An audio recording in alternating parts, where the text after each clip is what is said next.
গলা টিপাও লাগতো না, ফেলে রেখে দিলে হইতো ঠান্ডাতে, আধা ঘন্টা মাটিতে মেঝেতে ফেলে রেখে দিলে কাজ হয়ে যেত, ওখানে শেষ হয়ে যেত। যদি জানতো এই বাবা মা যে এরকম জুলম অত্যাচার করবে আমার এই ছেলে, আমার এই মেয়ে জালেম, বাড়ি থেকে আমাকে বের করে দিবে, বড় জালেম, ইমান ভঙ্গ করে চলে গেছে, ইমানের গণ্ডিতে আসেনি, অথবা ইমানের গণ্ডিতে ছিল জন্মসূত্র, তারপরে বেরিয়ে চলে গেছে। সূরা মায়দার 72 আল্লাহ ইরশাদ করেছেন, ইন্নাহু মাইয়ুশরিক বিল্লাহ, আল্লাহর সাথে যারা শিরক করবে এবং শিরক নিয়ে মারা যাবে। প্রথম হচ্ছে সবচেয়ে বড় পাপ, যেটি সবচেয়ে বড় পাপ কি? শিরক। আর শিরক বললে এই কথা ভাবেন না যে কুফরিটা অত বড় পাপ নয়। শিরক, কুফরি আর মুনাফিকি একই জিনিস, মানে একই রকমের পাপ। এই তিনটি অপরাধ সমান। আর এর সমতুল্য আরো কিছু অপরাধ আছে আমলের ক্ষেত্রে, যেমন নামাজ ত্যাগ করা, কুফরি। সুতরাং কুফর আর শিরকের সমান পাপ সেটি, যে টোটালি নামাজ পড়েন না, কেবল নামাজ পড়েন না, 5 ওয়াক্ত ধরে কোন অক্ত পড়েন না, সেই ব্যক্তি আর একজন পত্তলি, প্রতিমা পূজারী, আর একজন আপনার মাজারে সেজদাকারী সমান, কোনো পার্থক্য নেই।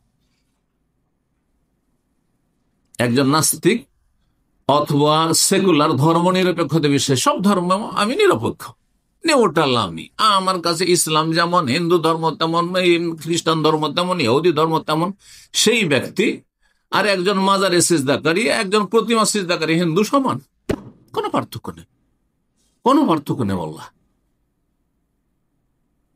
এরও ইমান নেই, ওর ইমান নেই, এও বেঈমান, ও বেঈমান, এও মুশরিক কাফের, এও মুশরিক কাফের, এও স্থায়ী জাহান্নাম, ও স্থায়ী জাহান্নাম।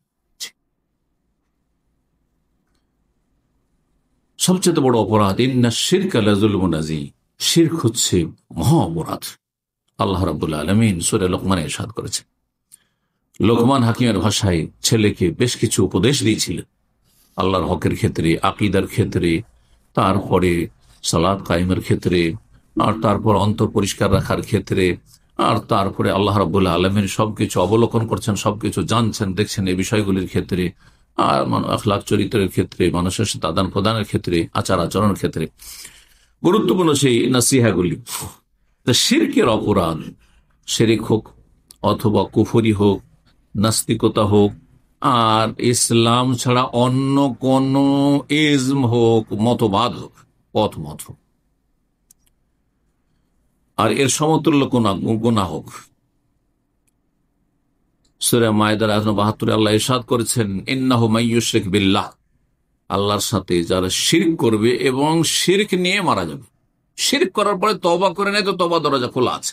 যে কোনো অপরাধ করে যদি তওবা করার সুযোগ পেয়ে যায় আর করে নেয়, ইন্তেকালের পূর্ব মুহূর্তে, মালাকুল মউতকে দেখে নেওয়ার আগের মুহূর্তে, তার আগেই, কিন্তু যখন দরজা তওবার বন্ধ হয় তার আগ পর্যন্ত, তাহলে আল্লাহ মাফ করে দিবেন। যেমন বহু সাহাবায়ে কেরাম অনেক কুফরি করেছেন, অনেক শিরক করেছেন, অনেক দুশমনী করেছেন নবী সাল্লাল্লাহু আলাইহি ওয়াসাল্লাম ইসলামের, আল্লাহ তাদেরকে মাফ করেছেন, কালেমা পড়ে তওবা করে মুসলমান হয়ে গেছে। খালিদ বিন ওয়ালিদ, আবু সুফিয়ান, এরকম মেলা আছে, বহু এরকম আছে।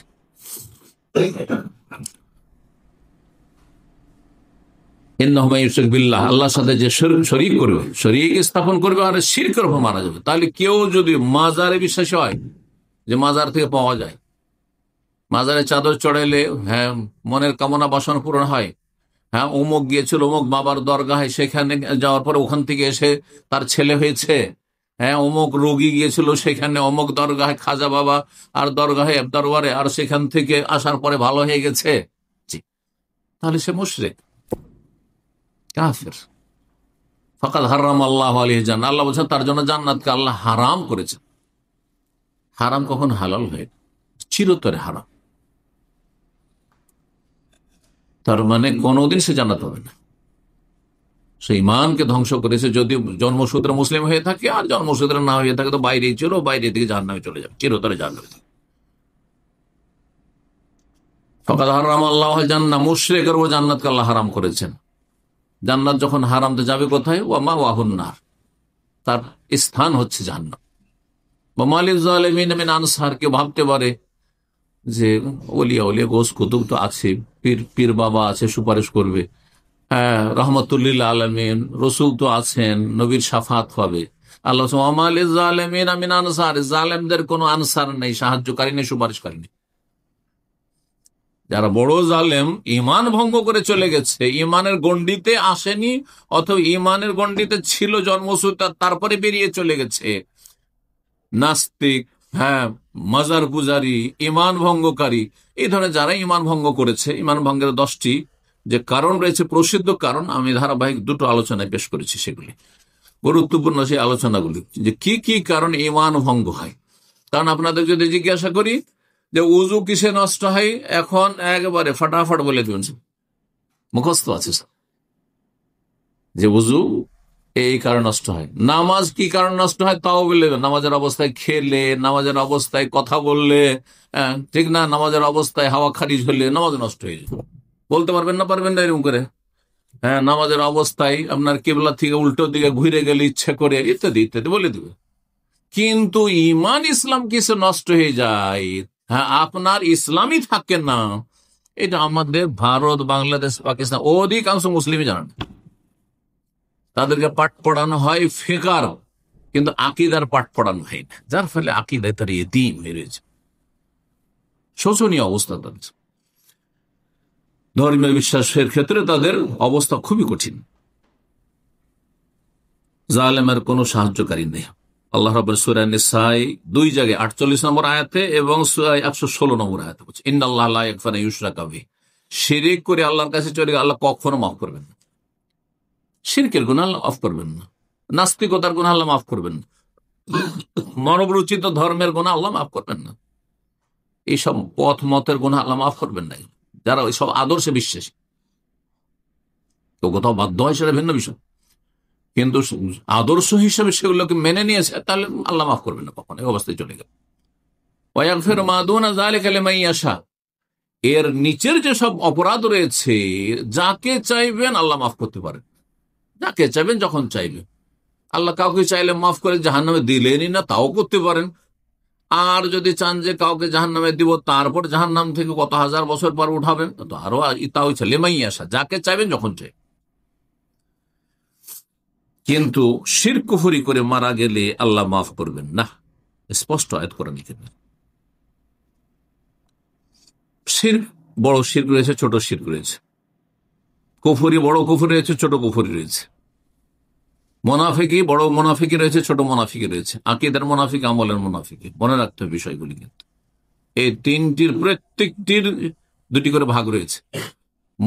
ছোট মুনাফিকি গুনার কাজ, কাবিরা গুনাহ, কিন্তু ইসলাম থেকে খারিজ হয়নি, যেসব মুনাফিকের যেসব চরিত্র রয়েছে। এইরকম ছোট শিরক, কাবিরা গুনাহ, কিন্তু তাতে ইসলাম থেকে খারিজ হয়নি। তাহলে আপনাকে জানতে হবে কি কি ক্যাটাগরি শিরকগুলি ছোটতে পড়বে, আর বাকি কোনগুলি বড় শিরক। ছোট কুফরি মানে নিমক হারামি করা, সোজা ভাষা। ছোট কুফরি মানে হচ্ছে নাশুকরি করা, অকৃতজ্ঞ হওয়া, স্ত্রী স্বামীর অকৃতজ্ঞ, নাশুকরি করে, ছেলে মেয়েদের কষ্ট করে বাপ মা মানুষ করেছে, হ্যাঁ, অকৃতজ্ঞ, তারপরে বাপ মায়ের কল্যাণ করল না, দেখাশোনা করল না। অনেক জালেম আছে, অভিশপ্ত মালাউন আছে, যেগুলো বাপ মাকে ধরে ধরে মারছে। আউযু বিল্লাহি মিনাশ শাইতানির রাজিম। এরা কাফের কুফরি পর্যন্ত কাছাকাছি পৌঁছে গেছে। কাফের না হইলো যদি তাদের নামাজ ঠিক থাকে, নামাজিও যদি, এটা তো বেনামাজি, নামাজিও যদি হয়, আর সহি আকীদা না হয়, আল্লাহর সাথে শরীক করেনি, বড় কুফরি করেনি, তারপরে এইটি হচ্ছে কি কুফরানুন নেমা, নিমক হারামি করা। যে তোমাকে এত বড় করে দিয়েছে মার খাওয়ার জন্য, আরে যখন হয়ে পড়েছিলে তখন গলা টিপাও লাগতো না, ফেলে রেখে দিলে হইতো ঠান্ডাতে, আধা ঘন্টা মাটিতে মেঝেতে ফেলে রেখে দিলে কাজ হয়ে যেত, ওখানে শেষ হয়ে যেত। যদি জানতোই বাবা মা যে এরকম জুলম অত্যাচার করবে, আমার এই ছেলে, আমার এই মেয়ে জালেম, বাড়ি থেকে আমাকে বের করে দিবে, আমাকে মারধর করবে, তাহলে তখন গলা টিপে শেষ করে দিত, মায়ের পেট থেকে আবর্ষণ করে দিত, বাচ্চা নষ্ট করে দিত। আল্লাহ জানতে দেননি, আল্লাহ রহম করেছেন যে তোমাদেরকে আসতে দিয়েছেন এই জালেমরা। ভালো করে শুনবেন। তো ছোট কুফরি, বড় কুফরি বুঝাইতে বুঝলাম। ছোট কুফরি এগুলি নিয়ামতের নাশুকরি করা, অকৃতজ্ঞ হওয়া, কৃতজ্ঞ হওয়া, এগুলো হচ্ছে ছোট কুফরি। বড় কুফরি যে কোনো কুফরিতে লিপ্ত হওয়া, আল্লাহর সাথে হোক, আল্লাহর দিনের সুস্পষ্ট বিষয় সম্পর্কে হোক। এইরকমই ছোট শিরক বড় শিরক বললাম, এইরকমই ছোট নেফাক আর বড় নেফাক বললাম। এগুলি আজকাল মুসলিম সমাজে দেখেন, একটু ভালো করে চিন্তা করে দেখেন, যারা মুখে দাড়িও রেখেছে, হ্যাঁ, কিছু ধর্মের কথা বলছেন, ধর্মের কাজও করছেন আপনারা, আর তারপরে অমুসলিমদের পুজোর সময় আপনি মন্দিরে যাওয়ার জন্য উৎসাহিত করছেন, আপনি তাদের অনুষ্ঠানে আপনি যোগদানের জন্য মানুষকে উদ্বুদ্ধ করছেন। আপনার ঈমান থাকছে? আপনি কি নিয়ে যাবেন রবের কাছে? এই কুফরি নিয়ে হাজির হবেন, এই শিরক নিয়ে হাজির হবেন? আল্লাহ, এরা দুনিয়াকে মুখ্য উদ্দেশ্য বানিয়ে ফেলেছে, এরা আখেরাতকে পিছনে ফেলে দিয়েছে। এদের দুনিয়ার স্বার্থ এদের আখেরাতকে ভুলিয়ে দিয়েছে। আর না হলে এদের অজ্ঞতা কাজ করছে। ইসলাম বুঝে না, এরা ইসলাম বুঝে না। যদি ইসলাম বুঝতো, তৌহিদের সাথে শিরকের কোন সমঝোতা হইতে পারে না। ইসলামের সাথে অনইসলামিক কোন রকমের যেসব আনুষ্ঠানিকতা রয়েছে সেগুলি কোন সম্পর্ক হইতে পারে না। হ্যাঁ, অমুসলিমদের সাথে সদাচরণ সম্পর্ক আমাদের আছে, তাদের সাথে ভালো আচরণ করব, তাদের উপকার করব, কিন্তু ধর্মীয় ক্ষেত্রে না। লাকুম দীনুকুম বলি, তোমাদের ধর্ম তোমরা করো, আমাদের ধর্ম আমরা করছি। স্পষ্ট করে দিয়েছে রাব্বুল আলামিন, তোমাদের ধর্মে বাধা দেব না, কারণ তোমাদের ন্যায্য অধিকার রয়েছে নাগরিক হিসাবে, অথবা তোমাদেরকে সরকার অনুমতি দিয়েছে, যদিও তোমরা সেখানে হয়তো ক্ষণস্থায়ী হোক না কেন, যেমন অনেকে টেম্পোরারি প্রবাস জীবনে আছেন অমুসলিম, যদি সেই দেশে অনুমতি দেয় তাহলে ঠিক আছে, তখন তার অধিকার হয়ে যায়। আর নাগরিক হিসাবে নাগরিকত্বের অধিকার, সেই অধিকার আমরা হরণ করব না, কিন্তু আমরা ধর্মীয় কাজে কোন রকমের সহযোগিতা চলবে না, একটা পয়সা দিয়ে সহযোগিতা চলবে না। হলে আপনি শিরক কুফরিতে অংশ নিলেন।